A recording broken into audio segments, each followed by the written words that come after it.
সুন্দরী হতে অনেকেই ছোটেন সার্জারি করাতে। যদিও সার্জারিতে ঝুঁকি বেশি, অনেক সময় চেহারা পরিবর্তন হয়ে যাওয়ারও সম্ভাবনা থাকে। এমনকি হলিউড বলিউডের অনেক অভিনেত্রী সার্জারি করাতে গিয়ে নিজের চেহারাই পরিবর্তন করে ফেলেছেন। আর এত কিছুর পরও অ্যাস্থেটিক ক্লিনিকগুলোতে অনেকেই চড়া মূল্য দিয়ে সার্জারি করাতে ভিড় বাড়াচ্ছেন। কিন্তু এক নারী এবার নিজের কসমেটিক সার্জারির খরচ চালাতে যা করলেন তাতে চমকে উঠেছেন অনেকেই। চীনের ওয়াংজিং নামের এক নারী ক্যাশিয়ার নিজের কসমেটিক সার্জারির খরচ চালাতে 1,70,00,000 ইউয়ান বা প্রায় 20 কোটি টাকা আত্মসাৎ করেছেন। সাউথ চায়না মর্নিং পোস্টের এক প্রতিবেদনে এ তথ্য উঠে এসেছে। সাংহাইয়ের একটি ফুল ও গার্ডেনিং সার্ভিসের কোম্পানিতে প্রায় 1 লাখ টাকা বেতনে কাজ করতেন 41 বছর বয়সী এই নারী।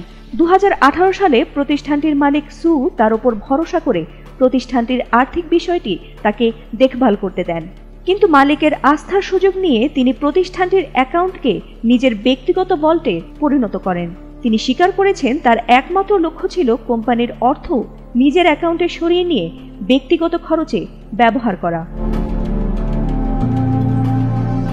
তবে এত বড় অর্থ কেলেঙ্কারি করার পরও নিজের সাফাই দিয়ে অদ্ভুত এক যুক্তি দিয়েছেন এই নারী। তিনি দাবি করেছেন তিনি কোনো পুরুষকে মুগ্ধ করতে বা তাদের পেছনে নয়, বরং নিজের রূপ যৌবন ধরে রাখতে ও সবার প্রশংসা পেতে অন্ধভাবে এসব অর্থ ব্যয় করেছেন। প্রতিবেদনে বলা হয়েছে এই 6 বছরে প্রতি বছর 4 বার করে কসমেটিক সার্জারি করাতেন তিনি। এছাড়াও সামাজিক যোগাযোগ মাধ্যমে নিজেকে ধনী হিসেবে পরিচিতি বাড়াতে প্রতি বছর 2 কোটি টাকা ব্যয় করতেন তিনি।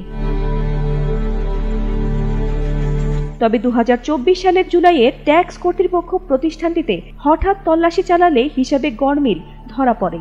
এরপর কোম্পানিটির মালিক বুঝতে পেরে ওয়াংয়ের বিরুদ্ধে অর্থ আত্মসাৎ ও প্রতারণার মামলা দায়ের করেছেন।